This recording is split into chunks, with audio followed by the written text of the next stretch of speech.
হ্যাঁ, ভালো রেজাল্ট করতে গেলে খাদ্যের কথা পরে চিন্তা করে আগে পরিবেশের কথা চিন্তা করতে হবে। খাদ্যটা পরে, পরিবেশ যদি ঠিক না থাকে মাছ মানে সঠিকভাবে চাষ করা মুশকিল আছে। আজকে হয়তো আমাকে কেউ মাংস ভাত খাওয়ালো আর অনেক কিছু খাওয়ালো, আর নোংরা জায়গায় শুয়ে রাখলো বা ওই পরিবেশে রাখলো, তাহলে কিন্তু আর খাওয়ার কোনো মূল্যই থাকলো না। থাকলো কি? থাকলো না। তো আমাদেরকে আগে ধ্যান দিতে হবে যে পরিবেশটা কীভাবে ঠিক রাখা যাবে। আজকে হয়তো দেখা গেল অনেক সমস্যা দেখা দিচ্ছে, তো পরিবেশ ঠিক নেই, তার জন্য তো সমস্যা দেখা দিচ্ছে। এবার আমরা যদি মাসে মাসে জিওলাইটটি ইউজ করি না, তাহলে কি হবে, আমাদের হয়তো পকেট থেকে পয়সাটা যাচ্ছে, মনে হচ্ছে একটা খরচা চলে যাচ্ছে, কিন্তু জিওলাইট ইউজ করলে ওর যে সিস্টেম, তাতে কিন্তু আমাদের খরচা হয় না, বরঞ্চ লাভ হয়। কীরকম লাভ হয়? আজকে যদি আমি জিওলাইটে মারি, তাহলে আজ থেকে 3 দিন আমার খাওয়াটা অফ থাকবে। মন হয়তো বলবে যে মাছটা না খেয়ে আছে, কিন্তু ওর খাদ্যের প্রয়োজন কিন্তু হবে না। 3 দিন ওর কোনো খাদ্যের প্রয়োজন হবে না। ওর নিচের যত পচা ময়লা আবর্জনা পায়খানা যা আছে সব ফ্রেশ করে কিন্তু উপরে ভাসাবে। দেখবেন যে উপরে যখন ভেসে গেছে তখন মাছ ওগুলো খেয়ে যাবে, এক্সট্রাভাবে কিন্তু আর কোনো খাওয়ার প্রয়োজন হয় না। এবার যদি আমার একটা এক একর পুকুরে আমি 10 কেজি জিওলাইট দিচ্ছি 850 টাকা দাম, যদি বালতি দিই, বস্তা দিলে রেট কম হবে, ঠিক আছে? এবার আমার যদি 3 দিন খাবার বন্ধ থাকে, তাহলে 3 দিনে আমার কয়টা বস্তা সেভ হবে? আমার তো মনে হয় 6 বস্তা মাল সেভ হয়ে যাবে। তাহলে 6 বস্তা মালের দাম বেশি না, 10 কেজি জিওলাইটের দাম বেশি হবে। এবার ওই দিকে তো গেল, খাদ্যের দিকে একটা টাকা তো বাঁচলই, আবার পরিবেশটাও খুব সুন্দর হয়ে গেল। আর পরিবেশ যখন সুন্দর হবে, তখন আপনি পরে যখন 3 দিন পরে খাবারটা দিবেন, খাবারও ঠিকঠাক খাবে, মাছের গ্রোথটাও ঠিকঠাক আসবে, সব দিক দিয়েই কিন্তু ভালো হবে, এবং মাছের যে রোগ ব্যাধি, সেই রোগ ব্যাধিটাও কিন্তু কম, ঠিক আছে? এবার আমাদের যে ডিওআরপির ব্যাপারটা না, মানে আমরা ডিওআরপির সঙ্গে এমনভাবে অন্তরঙ্গভাবে জড়িয়ে গেছি যে ওটাকে ছাড়তে পারি না, প্লাস মনে করছি যে ওটা ছাড়া মারতে হবে, কিন্তু ব্যাপারটা তা না। ডিওআরপির থেকে কিন্তু ফিড অনেক ভালো। কীরকম ভালো? আজকে যদি আমি হিসাবের দিকে ক্যালকুলেশন করি না, একটা মাছ চাষ করতে 4 কিলো, 1 কিলো করতে 4 কিলো ডিওআরপি যাবে, কিন্তু এবার 4 কিলো ডিওআরপির দাম কত হিসাব করেন। আজকে হয়তো রেট কম আছে, কিন্তু যখন হাই রেট উঠে যাচ্ছে তখন।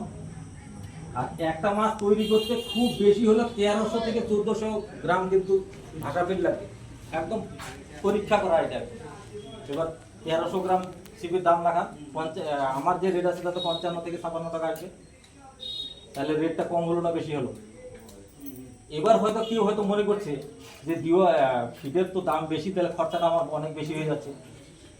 এবার মনে করেন যে একটা 1 একর পুকুরে আমার 2000 পিস মাছ আছে, 1/2 কিলো ওজনের আছে, তো 1/2 কিলো ওজনের মাছকে যদি আমি ফিড দিতে যাচ্ছি, তাহলে 10 কুইন্টাল ওজনে আসতেছে। কোম্পানির সার্কুলার অনুযায়ী 1 কুইন্টাল মাছ থাকলে 2.5 কিলো লাগবে, যদি 1/2 কিলো ওজনের মাছ হয়। এবার আমি তা ধরলাম না, আমি কুইন্টালে 3 কিলো ধরলাম।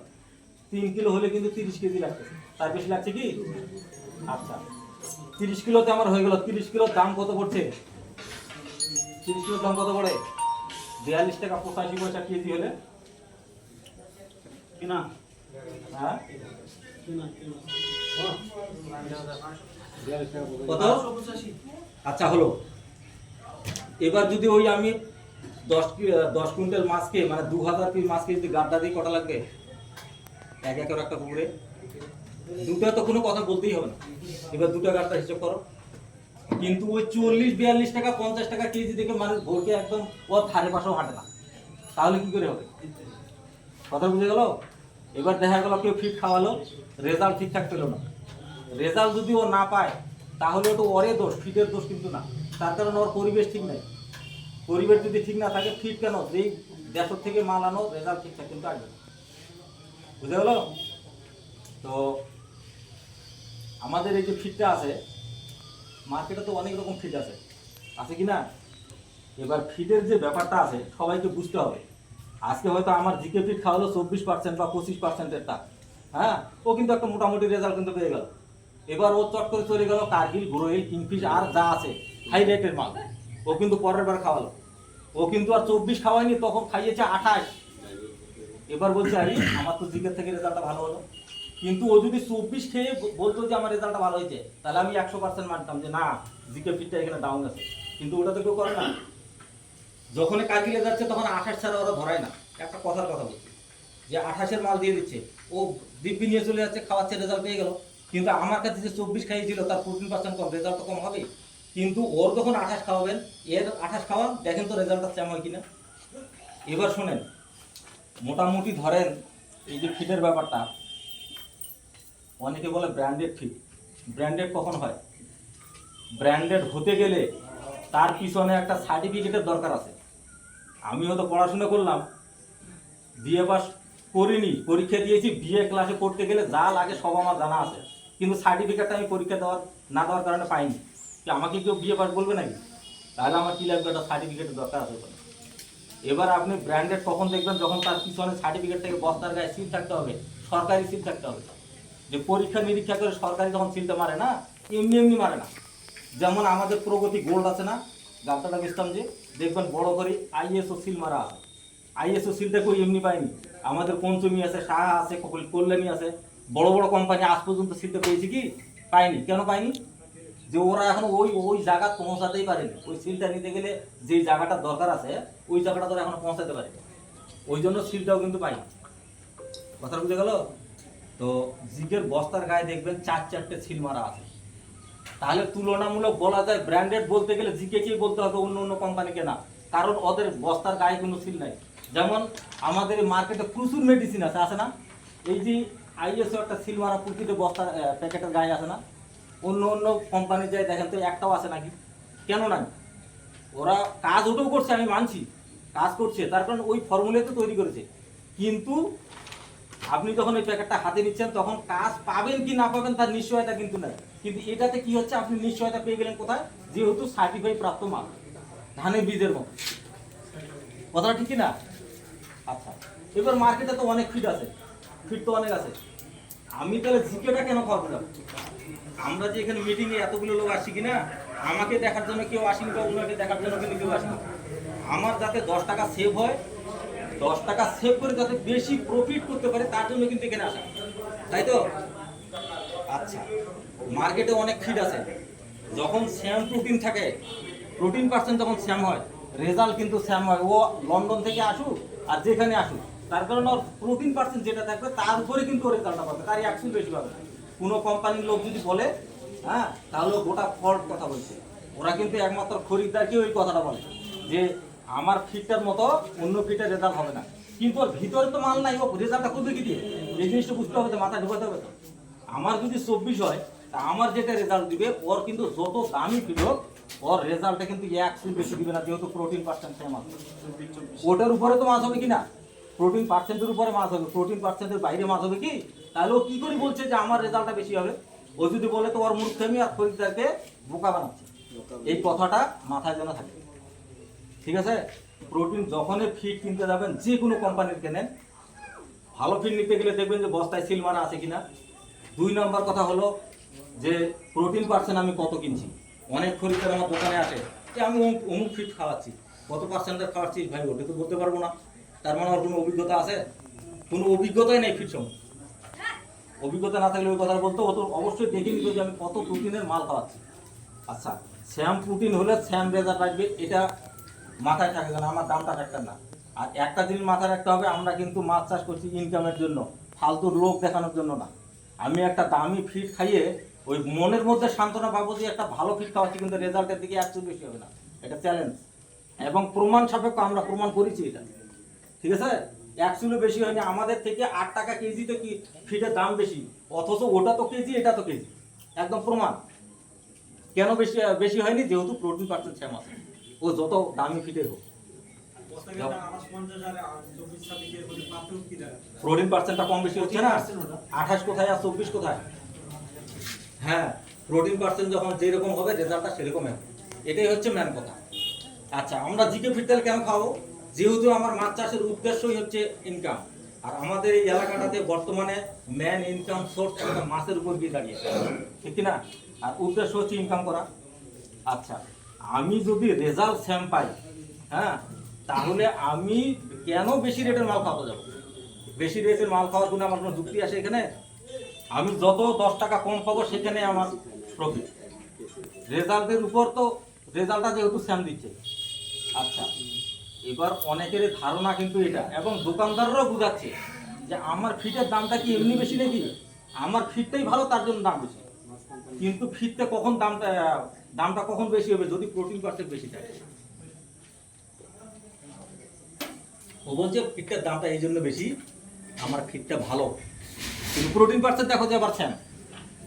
কিন্তু ওরা একটা সত্যি কথা মানুষকে কখনো জানায় না। কোথায় জানায় না জানো? আমরা যে গাড়িগুলো লোড করছি না, এই যে আজকে লোড হচ্ছে, 35,000 টাকা দিলে আমার মালটা ঘরে ঢুকে যায়, কিন্তু ওখানে ওদের লাগে 1.5 লাখ টাকা। তাহলে কেজিতে কত বেশি হলো চিন্তা করো। তাহলে ফিডের উপর দামটা হলো না কেয়ারিং এর উপর দামটা হলো বেশিটা? হ্যাঁ, শুনে দেখবেন গোদরেজ, কার্গিল, গ্রোয়েল, কিংফিট যা আছে, এক একটা 3 দিন লাগে গাড়ি আসতে। আর আমার এই যে সন্ধ্যায় বেড়াবে, ধরো যে 10টায় ঢুকে যাচ্ছে, 35,000 ঢুকে গেল। তাহলে তো এখানে তো কোথায় গেল ইয়েটা, রেটটা কোথায় গিয়ে দাঁড়ালো? আমার কেয়ারিং এর উপর খেয়ে নিলে। কিন্তু দোকানদার তো ওই কথা বলে না। দোকানদার কি বলে? দোকানদারের কথা হচ্ছে আমার ফিটটাই ভালো, কথা ঠিক হলো, দামটা বেশি নিয়ে নিচ্ছে। তাহলে আমরা যখন ইনকামের জন্যই এই কাজে নেমে আসি, তাহলে মাথায় তো একটু চিন্তা ভাবনা করে কাজটা করতে হবে কিনা। মানে আমি খাওয়াচ্ছি নামের উপর যে হ্যাঁ ভালো ফিট খাওয়াচ্ছি, এটা বড় কথা না, আমাকে মানে প্রফিট করতে হবে, এই চিন্তাটা মাথায় রাখতে হবে। আর আমাদের জানেন সবাই, দাস থেকে শুরু করে একদম Das 0.6, 0.8, 1.5 mm, 2 mm, 3 mm, 4 mm আমাদের এই শেষ। হ্যাঁ, A to Z পেয়ে যাচ্ছেন, ধানি থেকে বড় পর্যন্ত A to Z। এবার প্রোটিন পার্সেন্ট হিসাবে কিন্তু দামটা ওখানে দাঁড়িয়ে আছে, কে কোন প্রোটিনের মাল, কত প্রোটিন সেখানে সেই হিসেবে দাম। এটা সব কোম্পানির একই সিস্টেম, ঠিক আছে? তো এই ফিডের উপর যদি আসেন না, অনেকটা ভালো হবে।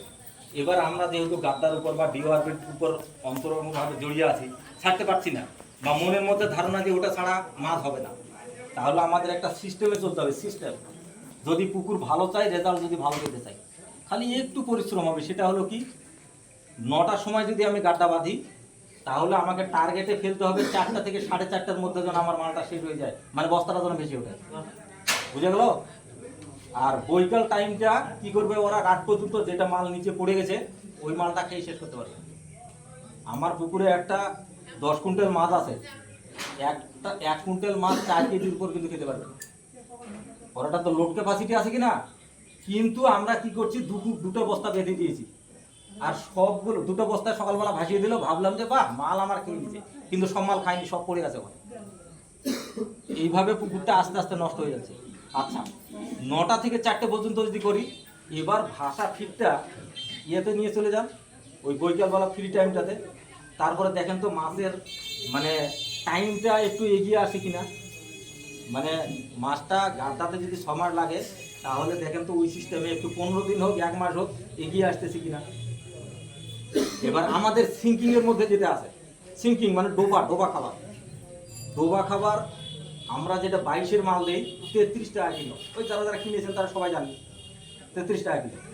এবার আপনি অন্য কোম্পানিতে যান, 24-এর মাল দিবে 48 টাকা, 49 টাকা কিলো নেবে। তাহলে কেজিতে 15 থেকে 16 টাকা আপনার রেটের ডিফারেন্স দিতে, 4টি কেন কথা নয়, 15 টাকা এখানে নেয় 2% প্রোটিনের জন্য, ঠিক আছে? রেজাল্ট এটা 22-এর রেজাল্ট যেটা সেটা দিবে, ওটা 24-এর রেজাল্ট যেটা সেটাই দিবে। এই যে লোক বলছে না কার্গিলের রেজাল্ট বেশি, ও মূর্খ ছাড়া কিছুই না, ও হৃদয় খবর কিছুই বোঝে না। যদি বুঝতো তাহলে বলতো না, তাহলে 14% 24 কি করে বেশি রেজাল্ট পাবে? অত নাই, মালে তো ভিতরে নেই। যদি থাকতো তাহলে আমি 100 বার বলতাম। তাহলে কোথায় 33 আর কোথায় চলে গেল 48, এটা গেল। এবার যদি বলে যে আমি একটু তার থেকে বেশি নিব 14%টা, আমাদের একটা পলিকালচার মাল আছে যেটা 22-এর হয়, 25-এর হয়, আবার 28-এরও হয়, ঠিক আছে? এবার যদি 25%-এর রেজাল্টটা যদি আমি বলি, যেটা পলিকালচার অনেকে খাইয়েছে, পলিকালচার কিন্তু পলিকালচার যেটা অন্য কোম্পানির থাকে না সাধারণত, এই 2-1টা সামথিং কোম্পানির আছে, যেমন আইবির আছে, কার্গিলেরও নেই, গ্রোয়েলের আছে, আছে না? আছে, আচ্ছা আছে, পলিকালচার আছে।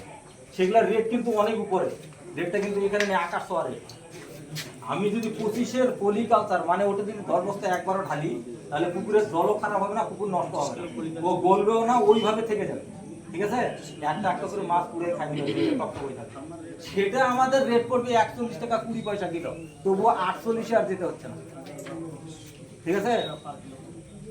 তো মাছ যখন আমরা ইনকামের জন্য চাষ করছি, মানে একটু চিন্তা ভাবনা করে করি, আশা করি সবাই লাভবান হবো। মানে একটু বুদ্ধি খাটিয়ে করতে হবে, মানে ওইভাবে করলে হবে না।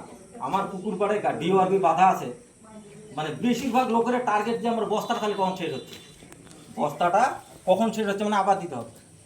এটা কিন্তু মেন কথা নয়, খাবার দেওয়াটা মেন কথা নয়। খাবার দিতে হবে কিন্তু মেনটেন করে দিতে হবে। রেগুলার খাবার রেগুলার খাওয়ান, রেজাল্ট বেশি হয় কিনা, ঠিক আছে। এবার এই যে ফিডটা, একটা মাছের যদি আমি হিসাবটা যে দিলাম যে 4 কিলো ডিওআরবি আর 1300 গ্রাম সিপি, তাহলে এই প্রসেসে আসুন। গাড্ডাতে যদি আপনার 6 মাস লাগে, এটা যদি 4 মাসে না হয় তো তখন আমাকে বলে প্রসেস মতো করতে হবে। এবার কেউ কেউ খাইয়েছে ফিড, রেজাল্ট পালাম না, কিন্তু ওর খাওয়াটা ঠিক হয়নি। দেখা গেল ফিডের দাম বেশি কিনা, ডিওআরবিতে কিন্তু ও টাকাই আছে যে কখন বস্তা বাঁধবো, কিন্তু ফিডের যখন দেখছে যে 42 টাকা 50 টাকা কেজি, তখন লাগবে 10 কেজি, বলছে আজকে 5 কেজি হবে, থাক 5 কেজি দিয়ে চলে আসলো, মাছটা হবে কোথা থেকে? কথাটা বুঝে গেল?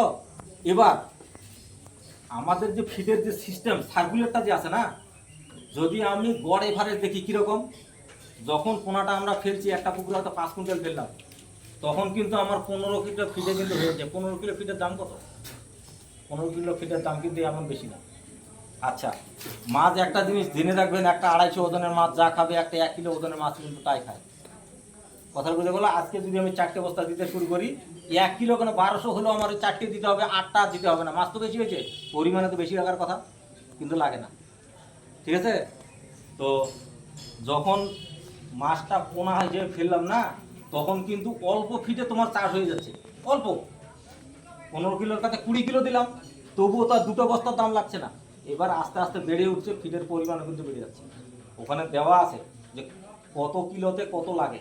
যেমন হাফ কিলো যদি ওজন হয় 2.5 কিলো, যদি 700 লাগে 700 হয়, হ্যাঁ, মানে 600 হলে হয়তো 2.25 কিলো, 700 হলে 2 কিলো, 800 হলে 2.25 কিলো, হ্যাঁ। যখন 1 কিলো ওজনের হবে তখন লাগে মাত্র 1 কিলো। সেটা আমরা একটু পরিমাণে বাড়িয়ে দিই। কেমন করে বাড়িয়ে দিই? যে ওটাতে সাকসেসফুল, মানে মনে দিক থেকে সান্ত্বনা পাচ্ছি না, 1.25 কিলো করে দিলাম। এবার যদি 2000 পিস মাছ থাকে, তাহলে মনে করেন যে 25 কিলো সেখানে 1 বস্তায় হয়ে গেল, কিন্তু ওই 2000 পিসে গাড্ডা দিতে যান 2টো বস্তা আরামে হয়ে যাবে, ঠিক আছে। এবার আমি যদি 1 মাস সেভ করতে পারি, 1 মাস, 6 মাসের কাছে যদি 5 মাসে নিয়ে আসতে পারি, তাহলে 1 মাসের গাড্ডা বাঁচলো কিনা, 1 মাসের একটা হিসাব করে ফেলেন তো কত বেশি লাগে।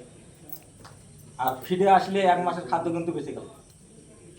আমি কিন্তু ফিডটা খাওয়াতে বলছি, ডিওআরবি একেবারে ছাড়তে বলছি না, খাওয়ান, কিন্তু পরিমাণটা কমিয়ে এটাকেও চালান। রেজাল্টটা অনেক আগে হবে এবং আশা করি রেজাল্ট অনেক ভালো হবে, পুকুরের সমস্যা কম হবে, মেডিসিন খরচা কম হবে। আচ্ছা, এবার কিছু কিছু লোক ফিড খাওয়াচ্ছে, গাড্ডা খাওয়াচ্ছে, হ্যাঁ। যেমন এই যে এই পুকুরটাতে কত লাখ টাকার গাড্ডা খাইছিল, এবার 8 মাসে 800 না 700 গ্রাম মাছ দিল। তাহলে কি, তাহলে তো লোকে বলবে যে কল্যাণীর মাল খারাপ, কল্যাণীর মাল দিয়ে কি অন্য লোক চাষ করছে না? কিছু কিছু পুকুরে হয়তো রেজাল্ট খারাপ হতে পারে, এটা ফিডের দোষ না, পরিবেশের ডিওআরবিরও দোষ না, ওই মালিকের দোষ। কেন? হয়তো পরিবেশ ঠিক নাই, না হলে যেখানে লাগবে 1000 পিস ও দিয়েছে 1500 পিস, কি করে মাছটা ওখানে হবে?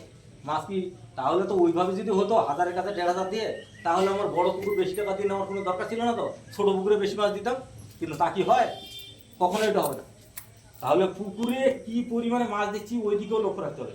আমি ওই জন্য একটা কথাই বারবার বলছি যে খাদ্যের চিন্তা পরে করে পরিবেশের কথা আগে চিন্তা করতে হবে, যে আমি পরিবেশটা কি রাখতে পারছি, পুকুরে ঘনত্বটা কীরকম আছে, পরিবেশটা কীরকম আছে, তার উপরেই কিন্তু রেজাল্ট আসবে। সাধারণত নতুন পুকুরের পরিবেশটা প্রথম বছর খুব ভালো থাকে, রেজাল্টটাও কোথায় গিয়ে দাঁড়ায়, ওই রেজাল্টটা কি অন্য কোনো বছরে আসে? কখনোই কিন্তু আসে, ঠিক আছে। রেজাল্ট ভালো নিতে গেলে পরিবেশ ইয়ে করতে হবে। এবার মেডিসিন ধরেন যে অন্য অন্য কোম্পানিরও আছে, কাজও হচ্ছে, হ্যাঁ, কিন্তু রেজিস্টার প্রাপ্ত মাল নিতে গেলে তোমার সিল সব দেখে নিতে হবে। যেমন এই যে কাল্টু মাস্টার আছে না, কাল্টু মাস্টার আমার দোকানে আসলে সবাই আগে দেখবো কি আছে ওর ভিতরে। হয় কিন্তু এমনি এমনি কোনো দিনে মাল কিনে আসবো তো, এত যে মাল কিনছে, কিন্তু সাধারণ খরিদ্দার কিন্তু ওগুলো দেখে না। মাল দিচ্ছে, দোকানদার নিচ্ছে, চলে যাচ্ছে। যেমন উদয়ের কিছু খরিদ্দার আমার কাছে কিন্তু আসে এখনো রানিং, এমনকি উকুনের 20টা পর্যন্ত সাইড থেকে নেন, এত বিশ্বাস। আর 2 বছর ধরে ওদেরকে যে ওষুধ দিয়েছি, আল্লাহর হুকুমে এখনো একটা খরিদ্দারকে দ্বিতীয়বার ঘুরে আসতে হয়। এটা বড় কথা না, একদম অরিজিনাল কথা। ঠিক আছে? তো ওরা আমাকে একটা কথাই বললো যে তোমার কাছে আসার উদ্দেশ্য এটাই, আমাদের ওখানে তো ওই মোটটাতে তো 3টা না কটা দোকান, আমরা নেই না কেন? শালা যাই বলছি একটা ওষুধ ধরাই দিল, কাজ হয়নি, 2 দিন পর আরেকটা ধরাই দিচ্ছি। ঠিক আছে? খরচার উপর খরচা, তাহলে কি করে আমার পোষাবে? তো তোমার কাছে আসার উদ্দেশ্য এটা। সেদিনে একজন একটু কিলো আমি ফোন করে যে বলছি যে ওখানে না, আমি ফোন করে বলেছি, বলছে না তবুও তোমার কাছে যাবো। পরের দিন 100 টাকা টোটো ভাড়া দিয়ে এখান থেকে আসি একটু কিলো নিয়ে। তাহলে বিশ্বাসটা কোথায় গিয়ে দাঁড়িয়েছে? এই জন্য আমি বলছি না যে আমাদের এই দোকানদারগুলো খারাপ, কিন্তু মেডিসিন কেনার সময় একটু চিন্তা ভাবনাটা এটাই রাখবেন যে আমাকে মেডিসিনটা ওর সঠিক মেডিসিন দিতে পারতেছে কিনা। যদি সঠিক মেডিসিন না দিতে পারে, রোগ যদি ঠিকঠাক না ধরতে পারে, জীবনও সাকসেসফুল করতে পারবে। এই যে রামপুর থেকে এই যে 19,000 টাকার মেডিসিন বললো না, দোকান তো ওইদিকে আসে না, ওখানকার অনেকগুলো খরিদ্দার আমার কাছ থেকে মাল নিয়ে যায় এই জন্য। আর আজ পর্যন্ত আল্লাহর কোনো একজনকেও 2বার ঘুরে আসতে হয়, ওই একবারে শেষ। এটা আজকেও নিয়ে গেল, কয়েকদিন আগে 10 বিঘা পুকুরে একটা সমাধান করলাম, একদম একবার ওষুধ নিয়েছে, একবারে মাছ মারা বন্ধ, তো একদম শেষ। কিন্তু সমস্যা এক জায়গায় দাঁড়ায় আমাদের এটাই, যে কিছু কিছু লোক আসে, মানে আমাদের মেডিসিনের একটা কোর্স থাকে, কোর্স থাকবে না যে এটার পর এটা, এটার পর এটা দিতে হবে। কিন্তু কিছু কিছু লোক আসে এটাই সমস্যা করে যে পয়সা দেশে আটকে যাচ্ছে, তখন হয়তো ডোজটা ঠিকঠাক দিতে পারি না, না হলে কাউকে ছেড়ে কাউকে দিচ্ছি, তখনই কিন্তু একটু সমস্যার মধ্যে পড়তে হয়। কথা ঠিক না? তার কারণ কোর্সটা কমপ্লিট না করলে হয় না, কোর্সের উপরেই কিন্তু রোগটা থাকে। আচ্ছা, আমাদের এখানে বিশেষ করে এই যে ক্যালসিয়ামটা আছে না, এই যে আমাদের এখানে জালপাটির চ্যাংড়ারাও আছে, আমি 2 দিন খাইয়েছি, 2 দিন তো মাছ ধরলো কি টেম্পারটা আসলো জিজ্ঞাসা করো, মনে হচ্ছে জাল ফাটাই পালাই দেবে, ওই যে ওরাই ধরলো মাছ। মাত্র 2 দিন খাইয়েছে 250 করে 500 এমএল, একদম হাই পাওয়ারের মাল আছে। মালটা দেখলেও তো বুঝতে পারবেন, যদি লাগে একদম চোখ বুঝে আপনারা নিতে পারেন। মার্কেটে আমার মনে হয় দক্ষিণ দিনাজপুরে এরকম মাল এখনো আসেনি, একদম এটা আমার চ্যালেঞ্জ। তার কারণ ওটা তো আমরা প্রথম এটাই ব্যবহার করছি না, এর আগে প্রচুর কোম্পানির মাল নিয়ে আমি বিক্রি করেছি, কিন্তু এরকম মাল কিন্তু আসেনি, টেম্পারওয়ালা মাল। ঠিক আছে? তো আমি আর কি বক্তব্য রাখবো, সন্ধ্যা হয়ে যাচ্ছে, আমার নাটক ভাই আছে, ও একটু ফিলের কোয়ালিটি সম্বন্ধে একটু বিচার শেষ করবে, এটাই আর কি।